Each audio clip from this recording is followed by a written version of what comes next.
If it is true that we cannot think without thoughts, and that we learn to think through words, then language gives the whole of human knowledge its limits and outline. That is a quote by the German philosopher Herder, and in fact it's a very, very dense quotation with a lot of food for thought. When you think about it, the way that you understand the world is largely formatted by the ways in which you can describe it, which means that language is your primary tool for understanding the world. But different languages have different words, and they have different ways of talking about different things. In fact, it even says in the same book by the author Andrew Bowie, the language of a people is rather also the product of their particular encounters with the world. Understanding these encounters leads to new awareness of how different the world may be for other cultures. Now, there's a concept in linguistics called the Sapir-Whorf hypothesis, which posits that your way of understanding the world is affected by language. Now, a lot of people tend to see language as nothing more than an intermediary. I want to say something to you, and we both understand what the same things we're pointing to are, we just need a word to convey what that is.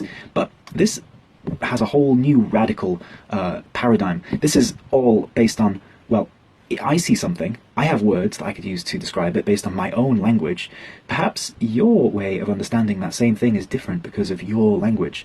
So I'd like to know what you think about this. Do you think that language is nothing more than an intermediary between two people, or does it really format everything down to the way that you see the world because it is the thing that dictates the concepts that you use to understand the world to begin with?